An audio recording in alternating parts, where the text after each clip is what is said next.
আসসালামু আলাইকুম। আশা করি সবাই অনেক ভালো আছেন। হালিমা কুকিং স্টুডিও থেকে সবাইকে স্বাগতম। কিভাবে চিকেন সসেজ ঘরেই বানানো যায় সেটাই শেয়ার করব আপনাদের সাথে। চলুন কথা না বাড়িয়ে মূল রেসিপিতে চলে যাই। এখানে চিকেন নিয়েছি 1 কাপ। এখন একটা গ্রাইন্ডারের মধ্যে দিয়ে গ্রাইন্ড করে নিব। দেখেন কত সুন্দর গ্রাইন্ড হয়ে গেছে। এখন প্রথমেই দিয়ে দিচ্ছি 1 টেবিল চামচ চিলি ফ্লেক্স, 1 টেবিল চামচ গোলমরিচের গুঁড়া, 1 টেবিল চামচ শুকনা মরিচের গুঁড়া, অ্যাড করছি আদা রসুন বাটা 1 টেবিল চামচ, কর্নফ্লাওয়ার 1 টেবিল চামচ, লবণ স্বাদমতো, অ্যাড করছি মেজারমেন্ট কাপের 1 কাপ ময়দা। এখন সবগুলাকে ভালোভাবে হাত দিয়ে মেখে মিশিয়ে নিব। আপনারা চাইলে গ্রাইন্ডারেও মিশিয়ে নিতে পারেন। এখন দিয়ে দিব 1 টেবিল চামচ সয়া সস, সামান্য একটু ময়দা। আমি ময়দা দিয়েছিলাম কিন্তু ময়দা কম হয়েছে। এখন দিয়ে দিলাম একটা ডিম। আবারও সবগুলাকে একসাথে ভালোভাবে মিশিয়ে অ্যাড করে দিচ্ছি সামান্য একটু জর্দার রং সুন্দরের জন্য। আপনারা চাইলে দিতেও পারেন, নাও দিতে পারেন। এখানে আমি রোল করার জন্য ফয়েল পেপার নিয়েছি।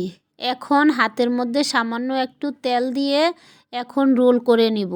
রোলগুলা নিজের মনের মতো করে নেবেন। ছোট করতে চাইলে ছোট, বড় করতে চাইলে বড়, নিজেদের পছন্দ মতো। এখন আমি সামান্য একটু নিয়ে হাতে 2 হাত দিয়ে ভালো করে একটা রোল করে নিলাম। এখন ফয়েল পেপারের মধ্যে ভালো করে চেপে চেপে রোল করে নিব। 2 পাশে এইভাবে চেপে ঘুরিয়ে শক্ত করে আটকিয়ে দিতে হবে। সবগুলা সসেজ বানানো শেষ। এখন আমি চুলায় একটা হাঁড়ি বসিয়ে হাঁড়িতে পর্যাপ্ত পরিমাণ পানি দিয়ে বলক আসলে তার ভিতরে দিয়ে দিলাম সসেজগুলা। এখন মিডিয়াম হিটে রান্না করব 10 মিনিট।